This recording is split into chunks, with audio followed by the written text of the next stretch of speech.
꼭 지켜주세요. 저작권 및 초상권. 여러분, 강의하기 전에 저작권 및 초상권에 대해 꼭 지켜줄 예절을 안내하겠습니다. 첫 번째, 수업과 관련된 영상의 일부를 불법으로 캡처하거나 유출할 경우. 두 번째, 수업에서 제시된 자료를 무단으로 타인에게 제공할 경우. 세 번째, 수업 관련 영상이나 내용을 타인 또는 타반에게 보여줄 경우. 학생들도 법적으로 문제가 될 수 있음을 알려드립니다. 그러므로 수업에 제공한 영상과 사진을 학습의 목적으로 사용하시고 그 어떤 2차적 작업을 하지 않기를 당부드립니다.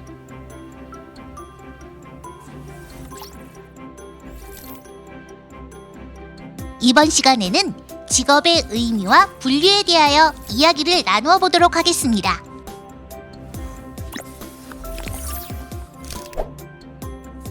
12145는 무엇을 의미하는 숫자일까요? 12,145. 2018년 기준 우리나라 직업 수입니다. 정말 이렇게 많다고요? 우리가 알고 있는 직업에는 무엇이 있나요? 선생님? 버스 운전사? 경찰관?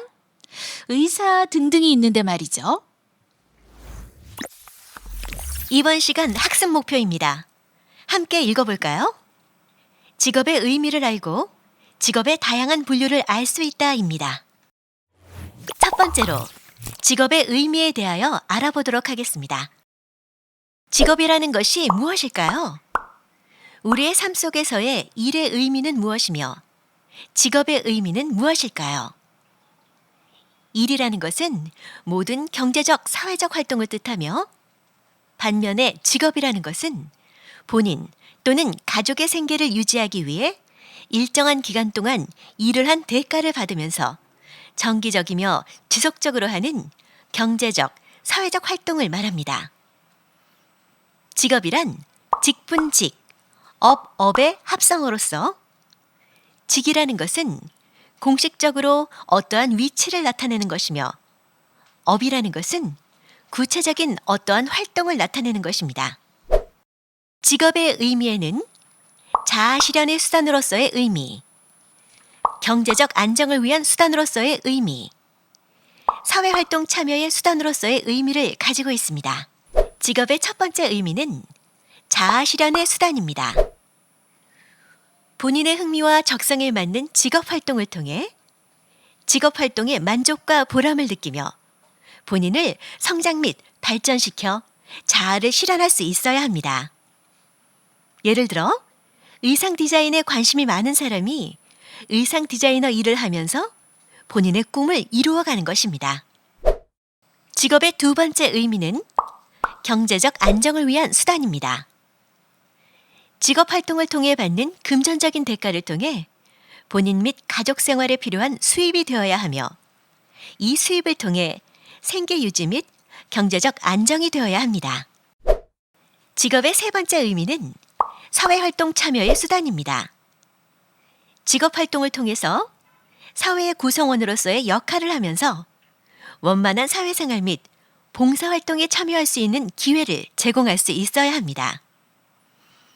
예를 들어 간호사님의 경우 직업활동을 통해 금전적인 수입을 얻는 동시에 도움이 필요한 사람들에게 도움을 줌으로써 사회활동에 참여하기도 합니다. 우리 주변에서 어떠한 일을 하고 계시는 모든 분들의 활동이 직업이라고 생각하겠지만 사회적 활동 중에서도 직업이라고 볼 수 없는 경우가 있습니다. 함께 알아볼까요? 1. 이자, 주식 배당, 임대료 등과 같은 재산 수입을 얻는 경우. 2. 연금법이나 사회보장에 의한 수입을 얻는 경우. 3. 범죄 행위로 인한 강제 노동을 하는 경우. 4. 교육기관에 재학하고 있는 경우. 5. 자기 집에서 가사활동하는 경우. 만약 학생 여러분이 집에서 청소, 빨래, 설거지를 하는 경우에는 일의 범주에는 해당이 되지만 직업에는 해당되지 않습니다. 두 번째로 직업의 분류에 대하여 알아보도록 할게요. 현행 한국표준직업분류는 2017년 7차 개정된 것입니다. 우리나라의 직업분류는 국제표준직업분류 및 산업의 변화 추이를 고려하여 계속 수정되고 있습니다.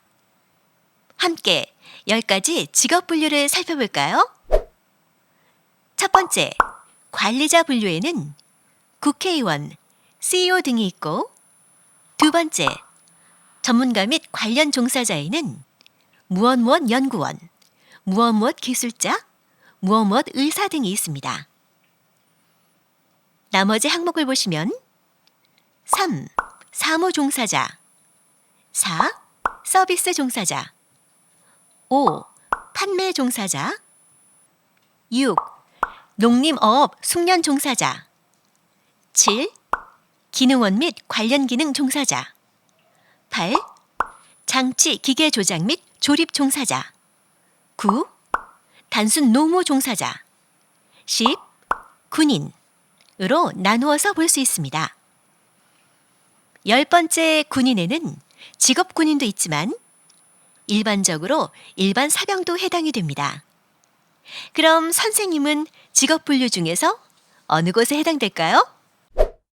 선생님의 경우 2. 전문가 및 관련 종사자에서 25. 교육 전문가 및 관련직 그리고 252. 학교 교사 또 2521. 중고등학교 교사에 해당됩니다. 직업을 분류하는 것에는 앞서서 설명한 한국표준직업분류도 있지만 국가직무능력표준 NCS에 따라 직업을 분류하기도 합니다. 국가직무능력표준이란 산업 현장에서의 직무, 즉 직업을 수행하기 위해 맡은 일로서 직무를 수행하기 위해 요구되는 지식, 기술, 태도 등의 내용을 국가가 체계화한 것입니다. NCS, 국가직무능력표준에 따른 분류는 첫 번째 사업관리부터 마지막 농림어업까지 다음과 같이 24개의 분류로 나누어져 있습니다. NCS 국가직무능력표준에서 선생님이 어느 분류에 속하는지 살펴볼까요?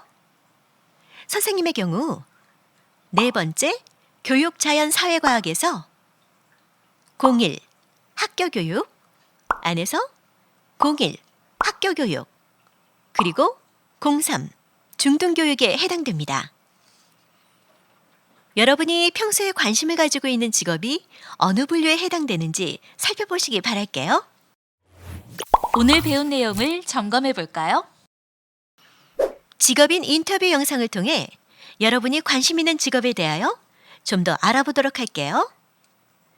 직업인 인터뷰는 커리어넷이나 워크넷에서 찾아볼 수 있습니다. 이번 활동에서는 커리어넷에서 평소에 관심 있는 분야나 희망하는 직업에 종사하는 직업인 인터뷰를 찾아보고 다음 내용을 정리해 보겠습니다. 직업인 인터뷰는 커리어넷, 직업정보, 직업인 인터뷰에 위치해 있습니다.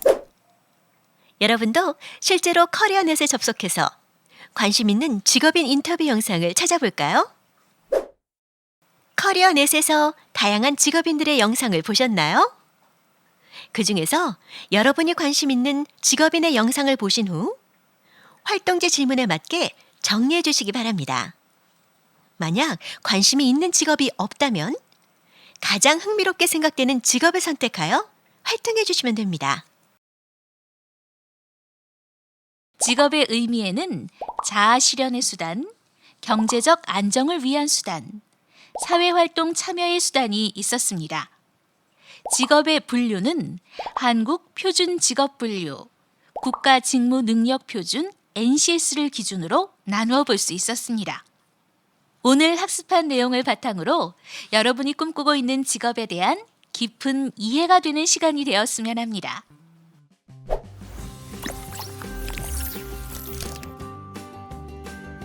이상으로 직업의 의미 및 분류 학습을 마치겠습니다.